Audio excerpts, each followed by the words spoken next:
takeaway from today? I'm sure there's a lot to get through. No, it's not.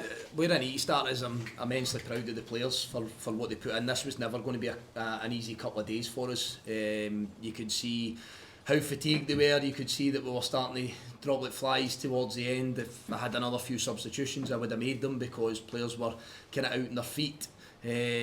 But you know, I thought we'd done what we set out to do in the first half. You have an idea where you can try and get at the opposition. You've got an idea what they're going to try and bring towards you. Maybe one or two surprises in their team selection, but it didn't really change much in our mind. And quite clearly here the atmosphere in here at half time is that Motherwell supporters are over the moon and Rangers supporters are completely discontent, you know, with what they're seeing. Our message at half time, and this is my biggest frustration in the game, is that we come hard at the start of the second half, and what I mean by that is that we show good reactions, that we try and play the game in their half of the pitch. We continue to try and play and get in their face as much as we possibly can, and we didn't. It took us just that wee bit too long to get ourselves into the second half, and that's twice it's happened. It happened in the semi-final for us against them when we were 1-up, and it's happened here again today. Not good enough reactions inside the penalty area. But those are the bits that I start to nitpick at for us to try and get better as a football club. We hung in there in the end, of course we did. We put ourselves into a position at the end where at times we were collapsing too deep, at times we were inviting Rangers onto us. And again, for us to get better, we're going to have to be able to handle this type of schedule against that level of opposition, is my biggest takeaway. But that's what I want for the football club, that's what I want for the players. And I believe that they'll grow and get better if we can start to reach those heights. The goal that was disallowed, the one that the corner came in, Jack Butland punched it into his net, is that one you feel should have stood? I think it's fair to say. I'm just left bemused by the on-field decision. You know, for me it's complete overprotection of a goalkeeper. You have a look at it again. I would need to see whether the ball's in play or not, but if we're saying that the level of contact from Tony Watt justifies the foul, then I would start to argue, does the level of contact from Butland towards Tony Watt to shove him out the way to initiate it, does that then merit a penalty kick? Because that's where I think we're getting to. You know, I think that's the point we're getting to. And the answer's no to either. It's not a penalty, but for me it's not. It's certainly not a free kick.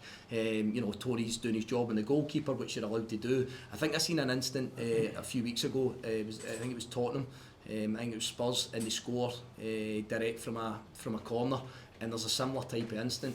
And what do they do down south? They have a quick look at it, they check it, and they give the goal, and we carry on with the rest of the game. You know what I mean? So it's two people's interpretations, two different organisations' interpretation.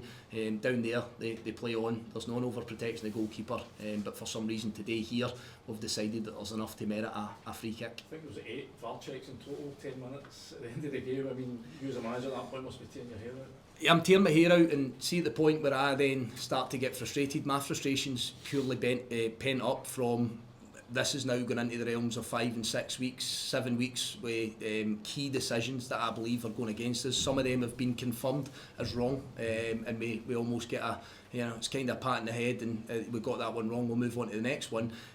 People need to realise how much I care about this, how much the players care about it, and how much we're fighting and scrapping to try and do the absolute best we can. Now, I don't blame referees, officials for outcomes of games of football, but what I do ask for is the correct decision. I'm not asking for a rub of the green here, but what I'm asking for is the correct call. And I'll give you an example of that. Lennon Miller goes into a tackle in the middle of the park, which results in an injury, you believe it or not. But for me, to my eye, it's what I would call a hook tackle. You get side onto the player, you go to ground, which you're allowed to do, come out with the ball, which he does, doesn't come through the player.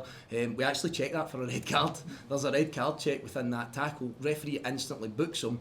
At this point, I start to become incredibly frustrated because there's Rangers midfielders that have got away with 4 or 5, I think we were even touching 6 fouls in the middle of the park.